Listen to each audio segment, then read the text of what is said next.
La licenciada Micaela Martínez, que es licenciada en Relaciones Internacionales, además está aquí con nosotros. Ella es directora operativa de la Fundación Sustentarte y, entre otras cosas, fue la responsable de llevar adelante lo que fue toda esa presentación. Bienvenida, Mica, buenas tardes. Bueno, buenas tardes, muchas gracias por la invitación. La verdad que es un placer estar en la radio, me encanta. En buena hora, en buena hora. Así que, Habla eso sí, de frente al micrófono, eso es lo que te planteo. Si no, Gerardo, nuestro operador, se nos va a enojar. Se nos va a enojar. Bueno, perdón, Gerardo. Ahí está. Bueno, nosotros tenemos una propuesta de diversificación productiva, que en este caso utilizamos el bambú como un recurso estratégico como una alternativa a los cultivos de tabaco. ¿Por qué? Porque por un lado el tabaquismo, que es una enfermedad, causa la muerte de 912 personas por hora. O sea, lo que va a durar este programa van a morir 912 personas. ¿A nivel mundial? A nivel mundial, sí. Qué locura, Dios mío. Y 5 en Argentina, o sea, 5 en nuestro país, según los datos que nos aportó la Fundación Sales para el caso de Argentina. Y bueno, también el cultivo de tabaco tiene otras cuestiones que son complejas y que hay que tratar, porque al ser un cultivo que requiere muchísimos agroquímicos, hay contaminación ambiental y problemas para la salud de los mismos cultivadores. Y por eso nosotros de los cultivadores y de todo lo que es el entorno allí en el medio. Exactamente. Uno empieza a ver, y discúlpame, pero en algún momento, hablando justamente con quienes son los médicos de los pueblos que están contaminados, esto lleva, y algo que yo he planteado siempre, cuando se vaporiza o cuando se le acerca o cuando se echa o cuando se rocía alguna planta con un agroquímico, eso después también va al suelo, y por una cuestión de razonamiento propio digo, bueno, una vez que llueve, eso queda dentro de lo que puede ser las mismas napas en la tierra, y eso lleva parte de lo que es un veneno en el medio, ¿no? Sí, o sea, y lo que pasa con el tabaco, el cultivo de tabaco, es que la aplicación de esos agroquímicos las hacen personas sin los equipamientos necesarios para hacerlo. Y muchas veces criaturas también. Sí, en algunos casos hay trabajo infantil también. Sí. Y bueno, esto no es algo que diga solamente la Fundación o que esté relevado a nivel nacional. Las mismas compañías como Philip Morris tienen programas de diversificación, por ejemplo en Malawi, donde la mayoría de la población que cultiva tabaco tiene problemas de salud, y además hay niños que dejan la escuela para trabajar en los cultivos, porque si bien es un cultivo que demanda muchas horas de trabajo, no siempre esas horas están cubiertas por muchos trabajadores, sino que por lo general suele ser una familia que dedica muchas horas al cultivo. Entonces nosotros pensamos en una alternativa que nace de un programa que se implementó en Kenia, que fue muy exitoso porque en algunos casos triplicó los ingresos por hectárea de los cultivadores. Se hicieron unas pruebas piloto en Kenia y mostraron ser muy beneficiosas mediante la plantación de bambú. Que el bambú tiene beneficios. Eso te iba a preguntar, ¿por qué bambú? ¿Por qué bambú? Porque el bambú es una de las plantas de más rápido crecimiento, por este mismo crecimiento captura mayor dióxido de carbono que otras especies, como por ejemplo el eucalipto y el abeto chino. También funciona muy bien como remediador ambiental, sirve para recuperar tierras degradadas y de hecho crece en tierras marginales, lo cual es una buena alternativa para esas zonas en donde no se pueden plantar otras cosas también. ¿Cuál tiene que ser, por ejemplo, la superficie para plantar bambú? O sea, ¿cómo tiene que ser las características el suelo, agroclimáticas? Sí. En términos generales, el bambú crece en zonas húmedas, zonas templadas también, o sea, es en Mesopotamia, Argentina. Más bien en zonas tropicales, sí, más bien en zonas tropicales como la parte de la Mesopotamia. Misiones es el lugar donde crece muy bien. Bueno, en Salta también, en zonas como Orán, el bambú crece bien y necesita suelos franco-arenosos. Pero esto es en términos generales. Después hay que hacer un estudio más concreto según las especies, porque el bambú tiene muchas especies. Es un nombre genérico para mencionar una gran cantidad de especies que llegan a ser alrededor del 1600, las que están relevadas y las que menciona la Red Internacional del Bambú y el Ratán, que tiene sede en Beijing, de la cual Argentina es miembro, es un organismo internacional. Y debido a esta gran variedad de especies, es que el bambú se adapta a distintas condiciones agroclimáticas y de suelo. Entre ellas, las que tienen los cultivos de tabaco. Bien. Ahora, ¿qué pasa con lo que son las áreas de producción de tabaco? Porque acá también hay que empezar a ver todo lo que es una estructura que ya está funcionando como para poder ir, no sé, ocupando espacios, pero sin deteriorar lo que ya está organizado. Sí, la ¿no? idea de Fundación Sustentarte es justamente la diversificación, ¿no? No simplemente una transformación de un cultivo por otro, sino de buscar una mayor variedad de oportunidades frente a la vulnerabilidad. O sea, esas son las ventajas de diversificar. Y se puede ir haciendo de manera paulatina. De hecho, en Kenia funcionó un poco de esa manera. Hubo algunas cooperativas que trabajaron en un reemplazo total desde el momento cero y hubo otras que lo fueron haciendo de manera más paulatina. ¿Por qué? Porque también el cultivo de tabaco está muy arraigado en la sociedad, en esas mismas culturas, entonces hay que hacer algo que al productor no le genere tampoco un cambio sustancial en su vida de un día para el otro, ¿no? Sobre todo porque hay que garantizar los ingresos desde el momento cero. Claro, y además eso también lleva adelante todo lo que es una posibilidad y un sostén, un soporte económico allí en el medio como para poder entender cuáles son los planteos. ¿Hay datos, hay estadísticas que se puedan ver como para además ir contándole a la gente cómo se manejan todas estas cuestiones? Yo no sé si tenemos posibilidad, Gerardo. No, bueno, me está pidiendo porque justamente ahí había algo de material como para poder compartir con nuestra audiencia, ya que hacemos y tenemos la radio visual como para que se puedan ver cada una de las alternativas. Si no, una de las posibilidades es, ¿vos lo tenés ahí en la computadora? Yo tengo algo acá, sí. Tengo como nuestra presentación del... Porque por ahí podemos usar la cámara acá dentro del estudio como para poder también... Lo que a nosotros nos gusta hacer desde Fundación Sustentarte es hablar de las ventajas que tiene la diversificación y las ventajas que tiene el bambú, ¿no? Dale, ¿cuáles son las ventajas específicas del bambú? Bueno, por un lado, comparado con el tabaco si querés, pero no necesariamente, o sea, esto puede servir para cultivos que no sean de reemplazo de tabaco, puede ser una decisión de hacer un cultivo nuevo y plantar bambú. Tiene que ver con esto, con que no requiere agroquímicos sintéticos. Ya acá tenemos una, ahí ya... el bambú no requiere replantación, salvo que se use para brotes comestibles. No requiere plantación. Son fáciles de cultivar y cosechar.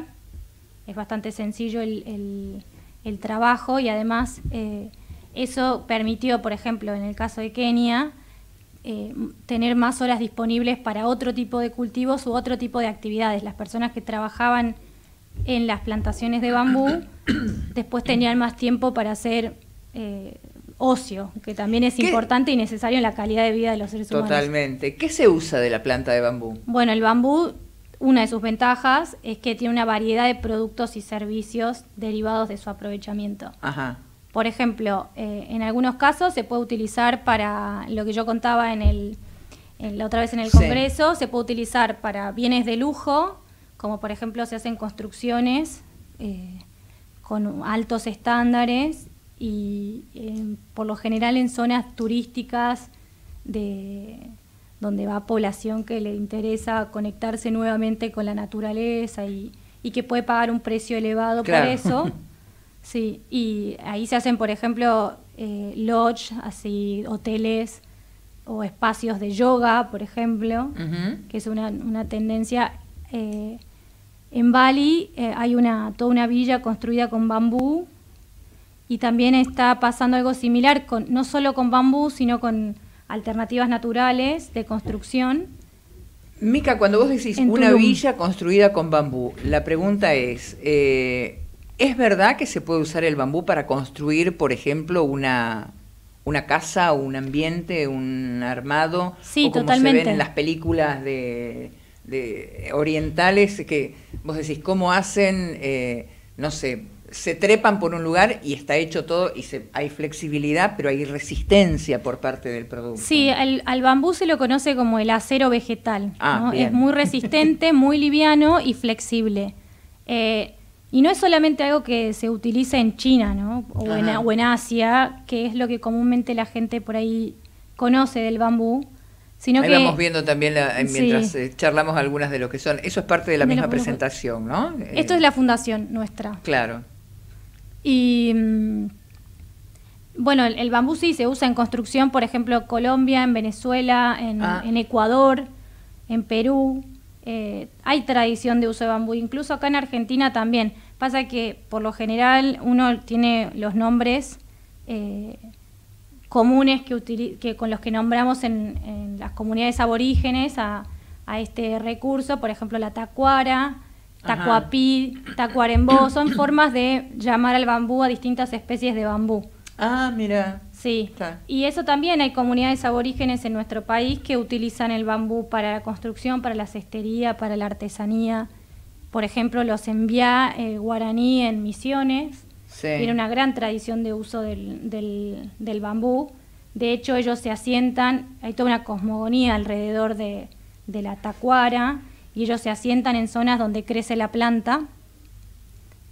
También el bambú se puede utilizar así como para construir viviendas con la caña rolliza, como se dice, la caña visiblemente que uno nota que es un bambú.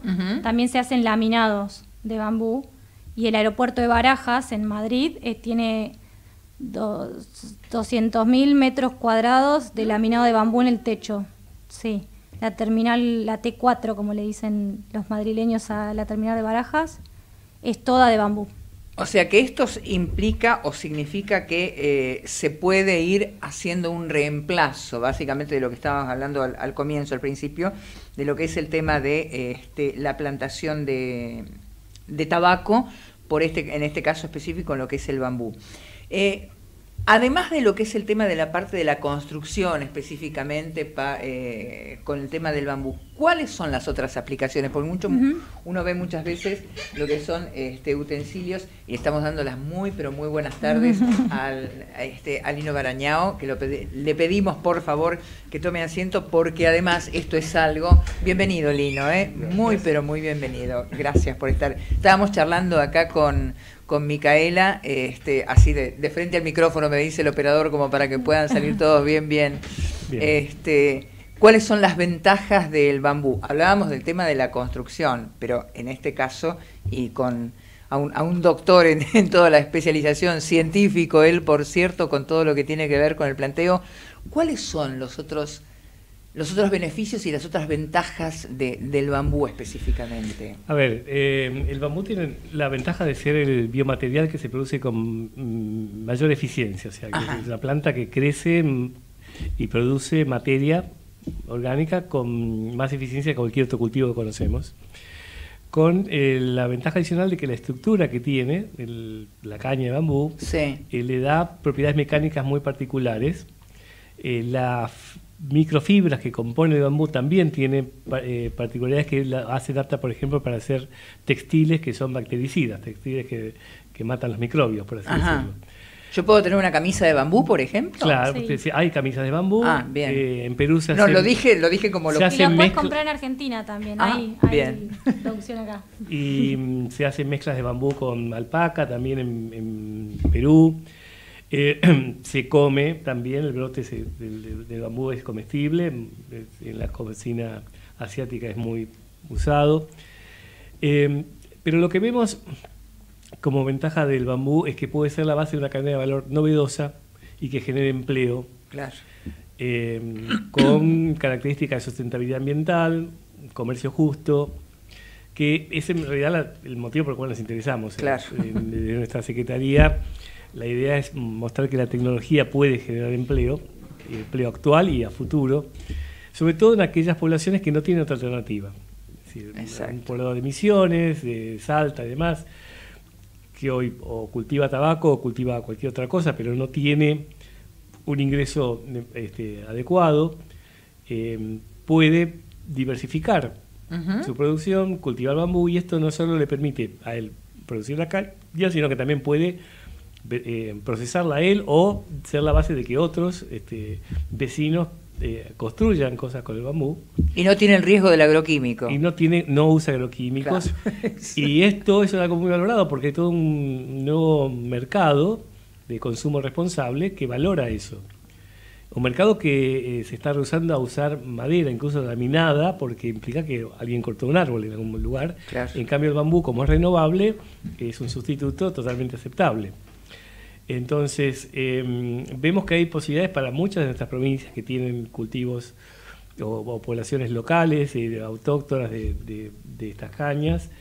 También hay variedades que se pueden introducir.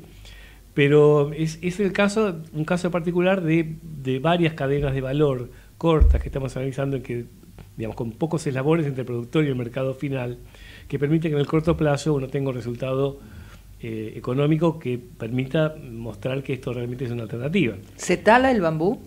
Se corta al ras de tierra. Ajá. Y vuelve a crecer, crece continuamente. O sea, la planta del bambú está bajo tierra. Bien, perfecto. El rizoma es como el pasto que uno corta, crece, entonces no hay que volver a replantar, tiene esta ventaja de que no necesita ser fertilizado, remedia terrenos, y es algo que es percibido como foráneo, pero hay unas 30, creo, variedades en toda Latinoamérica.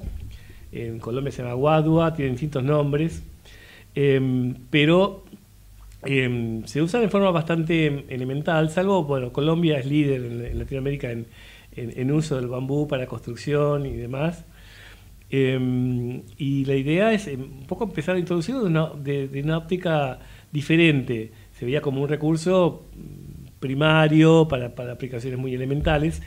Creemos que con la adecuada elaboración puede ser un producto altamente sofisticado, sobre todo para este consumidor que quiere algo que no dañe el medio ambiente, que sea renovable. Digamos, toda esta aversión al plástico se traduce en una apetencia por un producto natural.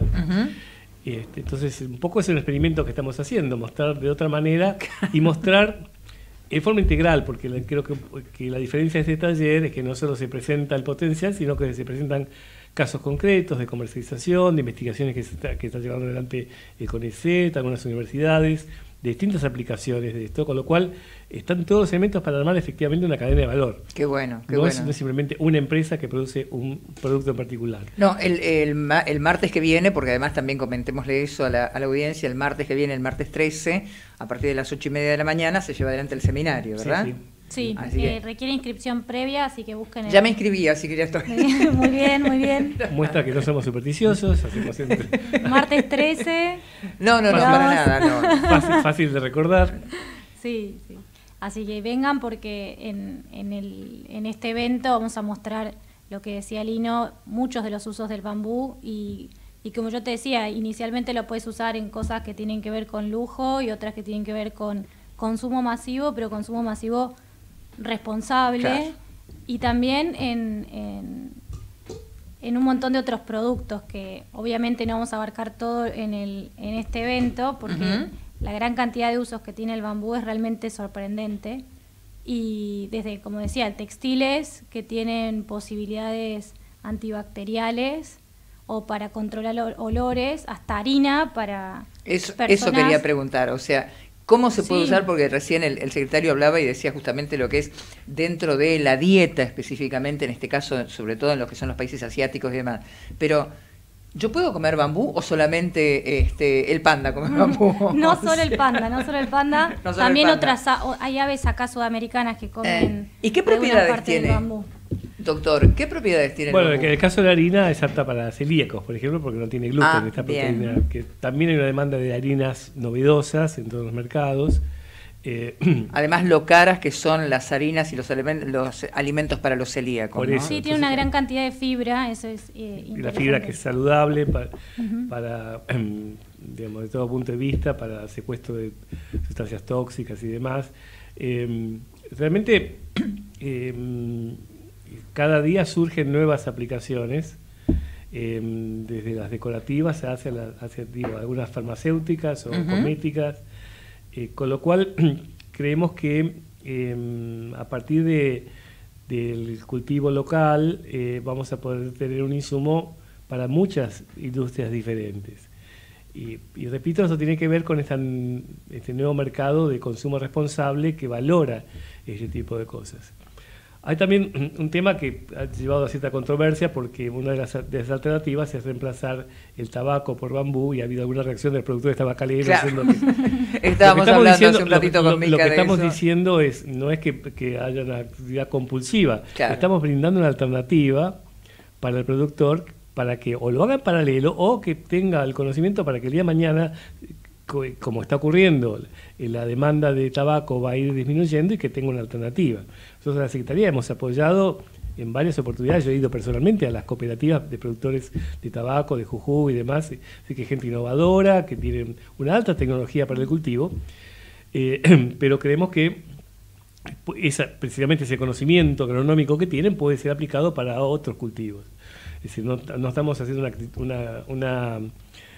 no se va a pasar el arado y a arrasar la tierra. No. Simplemente lo que estamos mostrando es una alternativa para que compensen, incrementen sus ingresos o sustituyan si es su deseo. Pero bueno, es una tendencia mundial, esto es irreversible, que el consumo de tabaco va a ir bajando. Sí. Las grandes tabacaleras están dejando de usar tabaco.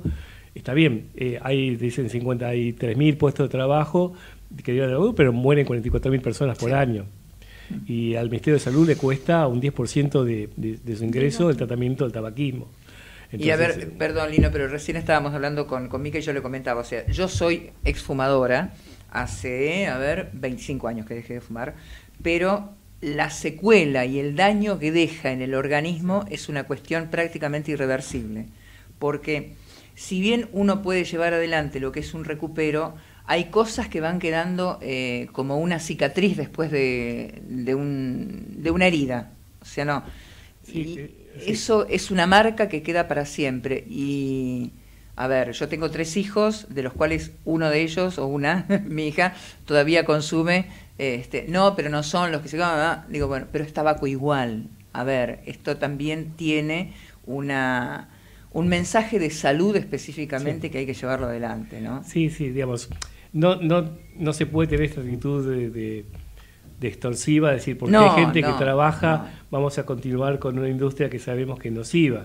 Tampoco podemos decir, está bien, el 80% se exporta, bueno, pero hay alguien en algún lugar que está fumando. Claro. Entonces, no nos parece que en el largo plazo esto sea sostenible. Pero es cierto que si no damos una alternativa, es una situación sin salida. Claro. Obviamente, si al productor no le decimos, bueno, podés plantar bambú o podés hacer, como hace Colombia, floricultura, que es altamente rentable. Colombia tiene un porcentaje de PBI muy alto derivado de la producción de flores. Y es algo que desde el punto de vista ambiental y desde el punto de vista del trabajo... Las cosas colombianas son la cosa más espectacular que puede haber. Obviamente, y tenemos tecnología acá, tenemos variedades autóctonas que se están exportando, que están patentadas, muchas de ellas. Supo haber en Argentina, bueno, la comunidad japonesa caracterizada por dedicarse a eso. Claro. Y es algo que se ha perdido y generaba un puesto de trabajo en un número importante, sobre todo en el conurbano, donde cuesta conseguir un empleo digno, ¿no? Muchas veces. Así que lo que estamos planteando es esto, hay una cantidad de alternativas ambientalmente sostenibles que garantizan comercio justo, mejores condiciones de trabajo, que tenemos nosotros como Secretaría la obligación de presentar de forma apta para su implementación, ¿no? Y además es una demanda por parte de la sociedad, porque entre otras cosas convengamos, y esto también se los tenemos que contar a los oyentes, esto arranca justamente con lo que ha sido un pedido y la junta de firmas como para poder buscar alternativas respecto de lo que es el tema del tabaco. 800.000 fueron en total las que se sumaron, ¿verdad? Sí, más de 800.000. Más de 800.000. Bueno, a ver, son 800.000 voces que están pidiendo, o que por lo menos están diciendo, quiero que esto se cambie, o buscar una alternativa al respecto, ¿no? O sea, sí, así es. Hay una presión creciente de la sociedad y de alguna forma tiene que ver con esto. O sea, por el mismo motivo que se rechaza el tabaco, hay demanda de bambú o de productos naturales, ¿no? Es el mismo fenómeno, ¿no? Hay toda una tendencia irreversible hacia lo saludable, que no se da solamente en el público de alto poder adquisitivo, ya toda la población, los jóvenes sobre todo, tienen una conciencia ambiental y en cuanto a las características del consumo alimentario, muy distinta a la que solíamos tener antes, ¿no? Realmente hay toda una reacción a la comida rápida. Lógicamente eso hoy por hoy tiene un costo mayor y no es justo que el comer saludable sea un privilegio de aquellos que puedan pagarlo. No. Claro. Entonces por eso queremos llevar apoyo al pequeño productor que produce vegetales orgánicos y más, para que esto se masifique, que sea accesible para el público local. Es una situación un poco extraña, casi todo el orgánico que se produce se exporta. Qué loco. No se consume porque no existe conciencia. La gente cree que cualquier cosa que consume en la verdulería es orgánica, pero no siempre es así, digamos. Hay que educar al productor para que realmente tenga esas prácticas que requieren de mayor conocimiento, mayor cuidado. O sea, orgánico no es sinónimo de menos tecnológico. Claro. Hoy por hoy es al contrario, digamos. Es más fácil fumigar con algo, un cultivo, y olvidarse, que tener que usar un control biológico, crear un ambiente adecuado para que los insectos no vayan a la hortaliza, sino a otro cultivo, usar el control biológico también de depredadores de esos insectos. Digamos, hay todo un conocimiento que afortunadamente tenemos en Argentina. Argentina no solo puede ser productor de orgánico, puede ser también productor de los insumos para la producción orgánica en distintos países. Además, yo la vez pasada estaba viendo, o sea, yo tengo una pariente en la provincia de Entre Ríos, ahí en la zona de Viale, la cantidad de controles que tiene, porque ella tiene un predio, tiene una pequeña chacra, los controles que necesitan para que justamente el campo sea declarado apto para como orgánico. O sea, no se puede usar ningún tipo de pesticida, no se puede usar nada, o sea, porque todo y también hay cuestiones sociales asociadas a las horas de trabajo que las personas dedican a la producción, también se contemplan en la certificación de un producto como orgánico. No es solamente si usa o no usa agroquímicos, sino que también hay otras cuestiones para certificar. No, son muchas las cosas, y a ver, y todo esto, y yo lo resumo en una palabra, ¿no? O sea, estamos hablando de salud. Así es. Que es cuando uno habla, y recién Lino mencionaba la comida rápida, lo que fuera y todo lo demás, pero eso después, haciendo un balance, sale mucho más caro en un tema de salud. Así es. Ni más ni menos. Y realmente también es injusto porque una vida poco saludable en cuanto a consumo hace que después el Estado tenga que pagar costos muy altos en compensar esos daños, ¿no? De gastos que podrían dedicarse a atender a pacientes que realmente no tienen o demandas que no son sustituibles. Yo creo que tenemos el deber ético de cuidarnos para que la inversión en salud realmente vaya a poblaciones más vulnerables. Bueno, y además, perdón que te interrumpa, pero el crecimiento en consumo de tabaco, si bien el consumo de tabaco descendió, si se mira la población que consume, creció más en jóvenes y jóvenes de ingresos medios bajos, con lo cual después son personas que tienen mayor problema para atenderse por cuestiones de salud. Bueno, los adultos tenemos que dar el ejemplo y tenemos que hacer una marca, y por supuesto yo les agradezco infinitamente que se hayan acercado aquí hasta el programa, que está a disposición. Estrategias que Suman está con las puertas abiertas, como para que ustedes puedan acercarse todas las veces que quieran. Obviamente estamos hablando con quienes han sido nuestras visitas del día de hoy: Lino Barañao, Ciencia y Tecnología de la Nación. Bien. Y Micaela Martínez, que es justamente la responsable de la parte operativa de la Fundación Sustentarte. El corolario de todo esto, bienvenido que sea el bambú y que estén aquí las alternativas. Mil gracias. Gracias. Hasta pronto.